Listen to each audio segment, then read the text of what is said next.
ভরসা নেই, ভয় আছে, এই কোথায় কি নয় ছয় হয়ে যায়। আজ যাকে করবেন ভরসা, কাল সেই করবে ভরসা।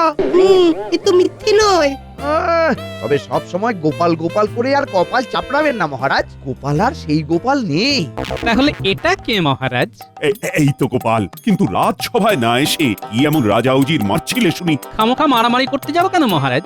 আমি তো ভাঁড়, ওই জন্যই তো আমাকে দরকার। কিন্তু সবাই যে বলা কওয়া করছে যে এখন আর গোপাল ভাঁড় নয়, বরং গোপাল চাষি বলাই ভালো। ঠিকই তো, গোপালের এখন ধ্যান জ্ঞানী তো ওই চাষবাস। ও, তাহলে আমার চাষ করার খবরটা ভালো মতোই চাউর হয়েছে দেখছি। আর তাই নিয়ে হাসাহাসিও হচ্ছে। বেশ, তবে আমিও পাল্টা দিচ্ছি। কি হলো গোপাল, তোমার কি এই ব্যাপারে কিছু বলার আছে? কি আর করি বলুন মহারাজ, পেটে খেলে তবে তো পিঠে সইবে, তাই পেটের কথাই ভাবছি। তবে খরচের বহর নিয়েও ভাবতে হচ্ছে বই কি। কথাটা ভুল বলনি, সামনেই চাষের মরশুম, প্রজারা যদি খরচ নিয়ে পেরে না ওঠে তাহলে তো মুশকিল হবে। আমি বলি কি, প্রজাদের কৃষি ঋণ দিয়ে ওই চাষের ব্যাপারে উৎসাহী করলে কেমন হয় মহারাজ? কৃষি ঋণ, প্রস্তাবটা মন্দ নয় তো। প্রজাদের কথা নয়, মন্ত্রীমশাই নিশ্চয়ই নিজের ঝোলা ভরার ব্যবস্থা করছেন। ঋণের ফাঁদে একবার ওদের বেঁধে ফেলতে পারলে বাকি কাজটা তো আমি সারবো, আর তখন গোপালও ছাড় পাবে না। বেশ, তাহলে মন্ত্রী তুমি ওই ঋণ দানের ব্যবস্থা করো। না না না, আর দেরি করো না।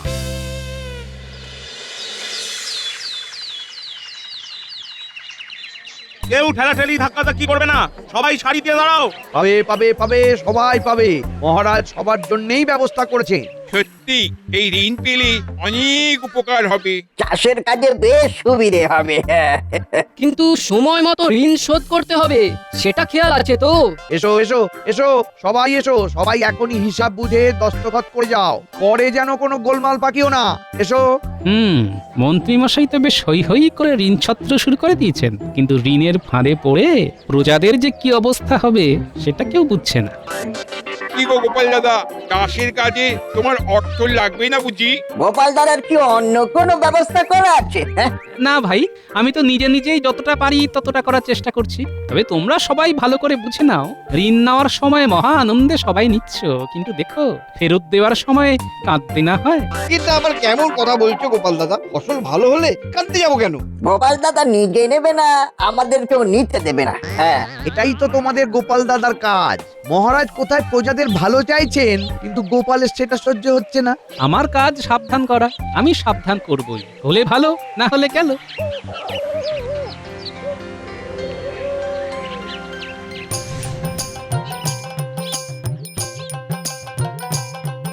কই গো গিন্নি, গুড় বাতাসা কিছুই তো ঠেকালে না যে? মুখ তো এমনি শুকনো করে ফিরছো, আবার নতুন করে কি দেবো? মনে হচ্ছে গিন্নির মেজাজ সপ্তমে চড়ে আছে। সবাই কৃষি ঋণ নিয়ে গুছিয়ে নিল, তো তুমি সেই নেবে না? এই ঘরে বসে বসে নাকে কাঁদবে, তো সুযোগটা কাজে লাগাবে না? ও, কথাটা এরই মধ্যে তোমার কানে এসে গেছে তাহলে? আমি তো আগেই বলেছিলাম মহারাজ কিছু না কিছু একটা ব্যবস্থা করবেন, কিন্তু তোমার সেই এক গো হাত পাতবে না। ঋণের ফাঁদে পড়লে আখেরে যে সবাইকে কাঁদতে হয় গিন্নি, সে প্রজাই হোক বা রাজা। ওই বেশি জেনে জেনেই তো তোমার এই অবস্থা। তোমার জ্ঞান তোমার কাছেই রাখো, আমাকে শোনাতে এসো না। এই তো মন্ত্রী, এবার বলো দেখি তোমার ঋণ দানের প্রক্রিয়া কতটা কি সম্পন্ন হলো? সে তো হই হই করে শুরু হলো আর চই চই করে শেষ হয়ে গেল মহারাজ। বলো কি, তবে তো দারুণ ব্যাপার। দারুণ না করুন সেটা কি এখনই বলা যাবে মহারাজ? তবে এটা মনে রাখতে হবে মহারাজ যে ঋণ দিতে গিয়ে নিশ্চিতভাবে কোষাগার হাঁ হয়ে গেছে। সে না হয় আজ গেছে, কিন্তু কাল কোষাগার ঠিক ভরে যাবে। মন্ত্রীমশাই কি আর সব দিক না ভেবে কাজ করেছেন? মন্ত্রী মশাইয়ের মতন দূরদর্শী খুব কম মানুষই আছেন।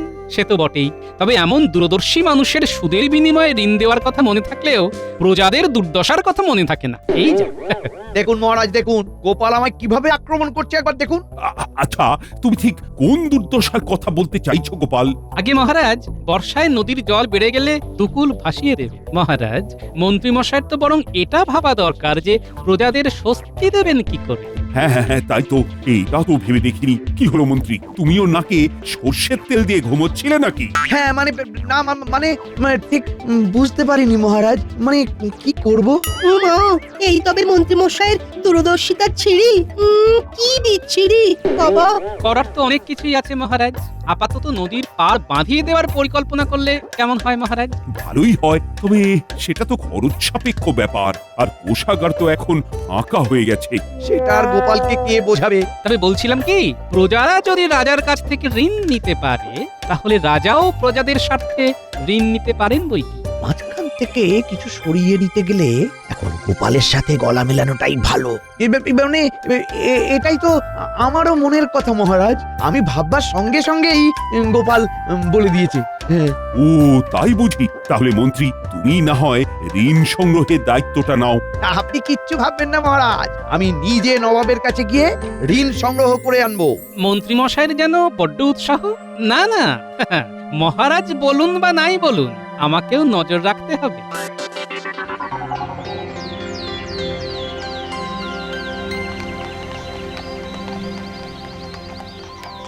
এই যে উজির, এবার দেখছি তোমার উপরেও নজর রাখতে হবে।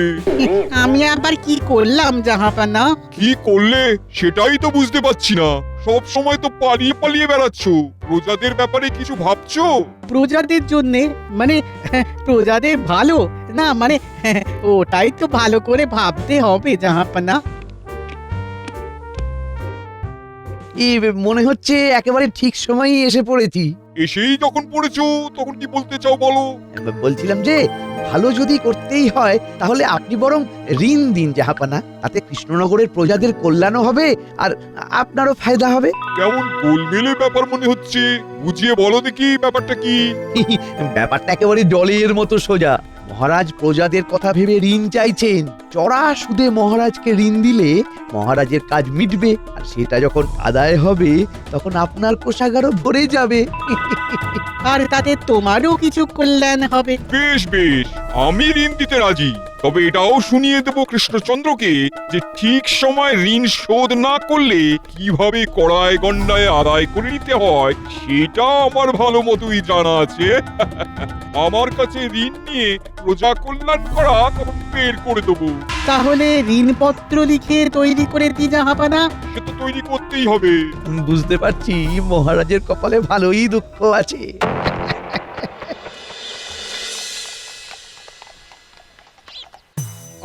কপালে যে কি আছে কে জানে। দায়িত্ব নিয়ে মন্ত্রী নবাবের কাছে ছুটে তো গেল, কিন্তু কই এখনো তো ফিরে এলো না। তাহলে কি মন্ত্রী মশাই নবাবকে রাজি করাতে পারলেন না? না না, এমন তো হওয়ার কথা নয়। কত কথাই তো হয়, সব কথা কি আর জানা যায়? কিন্তু মন্ত্রীর খবর কি পাওয়া যাবে না? খবর কি বলছেন মহারাজ, কাজের কাজ করে এসেছি। তার মানে নবাব ঋণ দিতে রাজি হয়েছেন? শুধু রাজি হননি, সঙ্গে অনেক শুভেচ্ছাও পাঠিয়েছেন। এটাও বলেছেন যে এমন প্রজা কল্যাণমূলক কাজে উনি সব সময় আপনার পাশে আছেন। ও বলেছেন বুঝি? আলবাত বলেছেন। নবাবের পাকা কাজ, ঋণের অর্থের সঙ্গে ঋণপত্রও পাঠিয়ে দিয়েছেন। ওই বাবা, এখানে যে ছোট হরফ বড় হরফ অনেক কথা লেখা আছে। সে যাই হোক, ঋণ তো পাওয়া গেছে।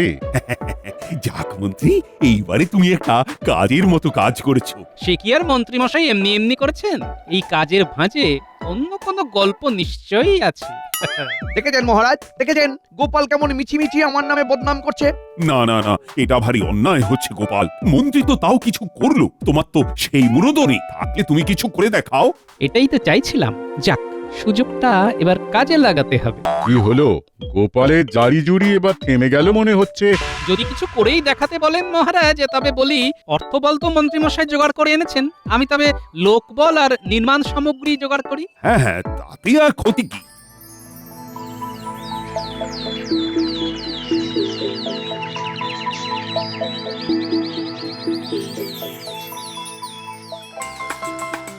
ব্যাপারটা কি বলো তো?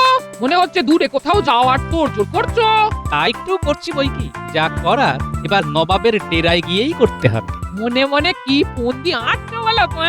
ফন্দি আমি আঁটছি না গিন্নি, ফন্দি যদি কিছু আটা থাকে তাহলে সেটা কিভাবে কাটা যায় সেটারই বন্দোবস্ত করতে যাচ্ছে। তার জন্য তোমায় মুর্শিদাবাদে চড়তে হবে। জট যেখানে পাকবে সেখানেই তো খোলার ব্যবস্থা রাখতে হবে গিন্নি। কি যে বলো, এই কিছুই বুঝি না।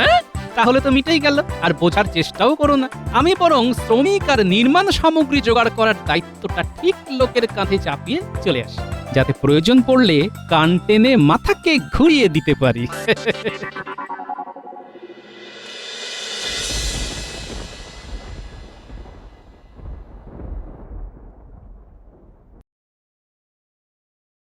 কাজ হচ্ছে বটে, তবে মনের মতো হচ্ছে না। হবে কি করে? মালপত্রের দোকান যেমন হবে তেমনই তো কাজ হবে নাকি? আমাদের অত ভেবে লাভ নেই, আমরা কাজ শেষ করে বুঝিয়ে দেবো। যেমন মজুরি দিয়েছে তেমনই কাজ হবে, তারপরে ঘরে ছেলে ঘরে ফিরে যাব। তবে আকাশের অবস্থা ভালো বুঝছি না, এরপরে জল হলে মুশকিল হবে কিন্তু। হলে হবে, চল চল এখন হাত চালিয়ে কাজ সামলে ফেলি, চল। কিউজি, তোমাকে যে ওদিককার খবর রাখতে বলেছিলাম, কই তেমন কিছু তো শোনালে না এসে। খবর একটা আছে বটে, তবে সেটা ভালো না খারাপ সেটা আপনাকেই বুঝে নিতে হবে। বটে, তা খবরটা কি শুনি? ঋণ নিয়ে মহারাজ কৃষ্ণচন্দ্র যে নদীর পাড় বাঁধাবেন বলেছিলেন, সেটা বানানোর পরে ভেঙেও গেছে। বলো কি? একেই বলে যে কপালেতে নেই কো ঘি, ঠকঠকালি হবে কি? তা ঘটনাটা ঘটলো কি করে? প্রবল বর্ষণ জাহাপানা। তাছাড়া মন্ত্রীর ওপর দায়িত্বও ছিল, তাই বাঁধ ভেঙে পড়ার ব্যাপারটা তো হওয়ারই ছিল, কি তাই তো? তাহলে তো চিন্তাই ছিল না, কিন্তু গোড়ায় যে একটা হালকা গলদ রয়ে গেছে। গলদ? কিসের গলদ? না না না, আমি তো বুঝতে পারছি না যে তুমি এত চিন্তায় পড়ে যাচ্ছ কেন। না না না, আমার আবার কিসের চিন্তা? চিন্তা তো মহারাজ কৃষ্ণচন্দ্রের। ঠিক বলেছো, এবার দেখার যে কৃষ্ণচন্দ্র ঋণ শোধ করবে কি করে। সেটাই তবে দেখুন জাহাপানা। কৃষ্ণচন্দ্রকে ফাঁপড়ে ফেলার এই একটা সুযোগ, না চাইতেই যখন সুযোগটা পেয়ে গেছি তখন কাজে লাগাতে হবে।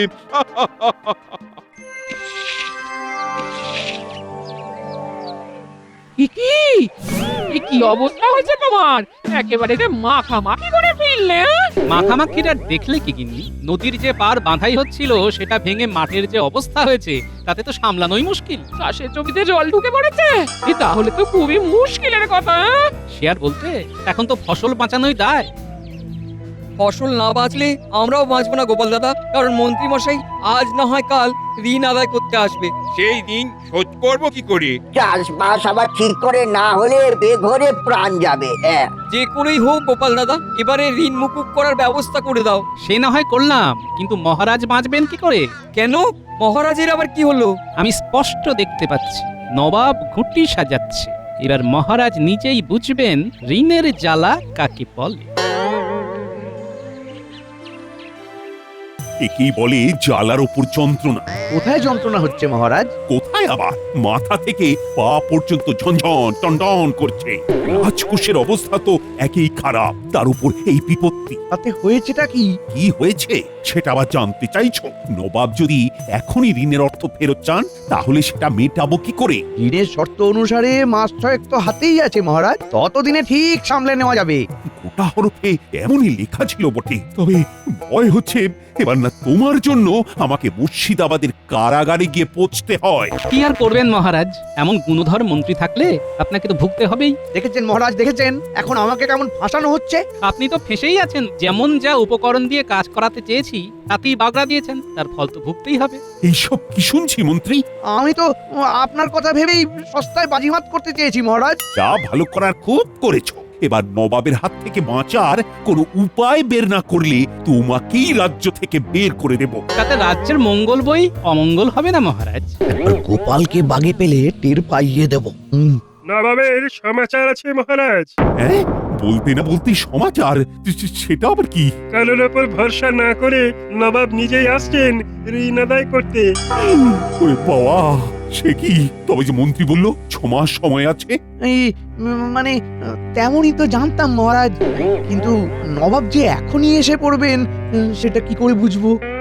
আমিও তাহলে শেষ চালটা চালবো, তারপর দেখা যাক কি হয়।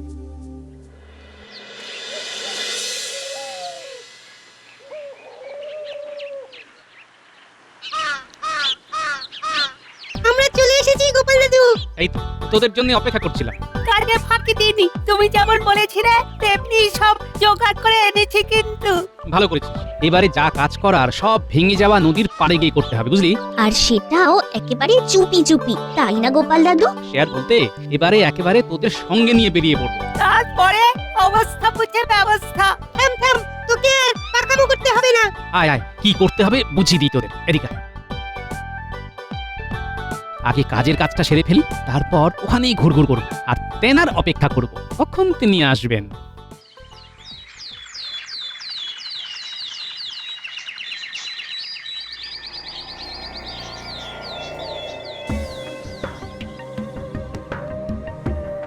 আসুন আসুন, আমার কি সৌভাগ্য, নবাব স্বয়ং এসেছেন আমার রাজসভায়।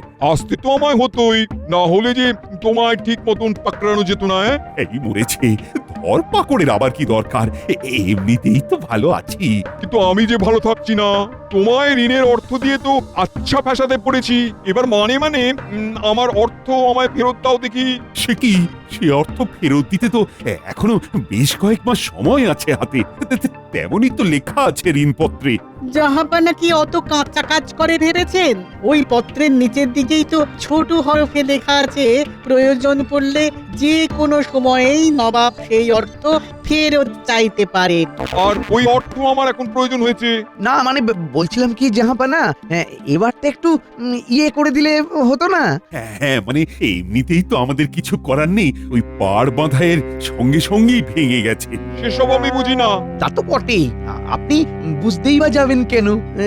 কি মন্ত্রী, তুমি তো দেখছি নবাবের সুরে সুর মেলাচ্ছ। না না না না, আমি তো আপনার দিকেই আছি মহারাজ। তবে এই পাড় ভেঙে পড়ার দায় কাউকে না কাউকে তো নিতেই হবে।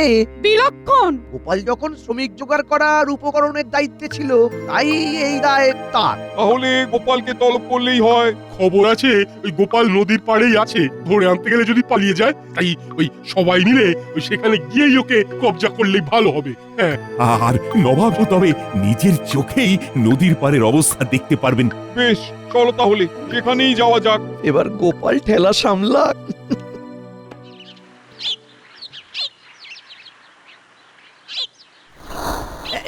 সামলে আসবেন, সামলে। হ্যাঁ দেখবেন যেন হড়কে না যান।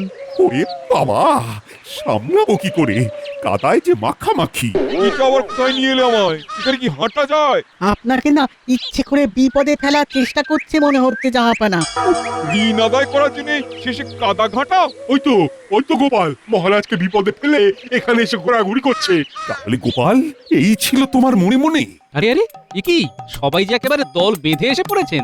তাহলে যেমনটা ভেবেছিলাম তেমনটাই হচ্ছে। তোমার ভাবনা চিন্তার জন্যই তো এই অবস্থা। নদীর পাড় তৈরি হওয়ার সাথে সাথেই ভেঙে পড়লো। না না না, এই গাফিলতির দায় তোমাকেই নিতে হবে। এইভাবে নিম্নমানের নির্মাণ সামগ্রী অপেশাদার মজুর এনে আমাকে বেকায়দায় ফেললে গোপাল। এবার আমি ঋণের বোঝা থেকে বাঁচবো কি করে? গোপাল মুখ খুললেই তো সর্বনাশ। যা হয়েছে আর যা হবে সবটাই বোধ করি নবাবের জন্য, সেটা সরাসরি হোক বা ঘুরিয়ে পেঁচিয়ে। কি বলতে চাইছোটা কি? আমি আবার এই সবের মধ্যে জড়ালাম কিভাবে? ওই যে দেখুন দেখুন, গোটা গোটা করে লেখা আছে, মুর্শিদাবাদের নবাবের শ্রমিক, নির্মাণ সামগ্রী তথা আর্থিক আনুকূল্যে নির্মিত। সে তো দেখতেই পাচ্ছি, কিন্তু ব্যাপারটা কি? বুঝিয়ে দিচ্ছি, একেবারে গোড়া থেকেই শুরু করি তাহলে। ঋণ মঞ্জুর হওয়ার পরেই আমি নিজে মুর্শিদাবাদে গিয়ে উজিরের সাথে যোগাযোগ করে তাকে মুর্শিদাবাদ থেকেই শ্রমিক ও নির্মাণ সামগ্রী পাঠানোর বরাত দিয়ে এসেছি। বলো কি, তাই নাকি? আমি আগেই টের পেয়েছিলাম ঋণের জালে জড়িয়ে মহারাজ বেকায়দায় পড়তে পারেন, তাই অর্থের সাথে সাথে মজুর আর সামগ্রীর দায়িত্ব ঘুরিয়ে নবাবের কাছেই দিয়ে এসেছিলাম। তাই ওই ব্যাপারে যদি কোনো গাফিলতি হয়, সে দায়ও তো আপনার। ওই উজির তো আমায় কিছু জানায়নি, আর উজির কি করেছে সেই দায় আমারই বা হতে যাবে কেন? সে কি জাহাপনা, আমি কিছু করলে তার দায় যদি মহারাজের উপরে পড়ে, তাহলে উজির কিছু করলে তার দায়ও তো আপনার উপরেই পড়বে জাহাপনা। যা ভয় পাচ্ছিলাম তাই হলো। গোপাল তো একেবারে হাতে হাঁড়ি ভেঙে দিয়েছে। মুনাফা করার জন্য আমি যে কম দামি মালপত্র আর সস্তার মজুর পাঠিয়েছি, সেটাও তো জানাজানি হয়ে যাবে। এখানেই শেষ নয়, এই ব্যাপারটা যাতে দিল্লির বাদশাহর কাছেও পৌঁছে যায় তাই মহারাজের শিলমোহর মেরে বয়ানও তৈরি করে ফেলেছি জাহাপানা। খবর পেলে বাদশাহের দূতও এসে দেখে যাবে কিভাবে নিম্নমানের সামগ্রী পাঠিয়ে আপনি মহারাজকে ঋণের জালে জড়াতে গেছেন। ওরে বাবা, বাবা, না না না না, ঋণ আদায় মাথায় থাক। আপাতত এই কথা যেন বাদশাহের কানে না যায় সেই ব্যবস্থা করতে হবে। দরকার পড়লে আবার না হয় সবকিছু ঠিকঠাক করে মেরামত করে দেবো। হ্যাঁ তারপর মাঠে ফসল ফললে না হয় ঋণের অর্থ শোধ করে দেব। হ্যাঁ হ্যাঁ হ্যাঁ, তাই হবে তাই হবে। সেই ভালো, তা না হলে যে আপনার মহা বদনাম হয়ে যাবে জাহাপানা। তবে তার আগে চলো উজির, আগে আমি তোমায় মেরামত করি, তারপর বাকিটা সামলাবো। আমাকে আমাকে মাফ করে দিন জাহাপানা, আমি ঠিক বুঝতে পারিনি। বোঝাচ্ছি তোমায়, চলো চলো বলছি, চলো।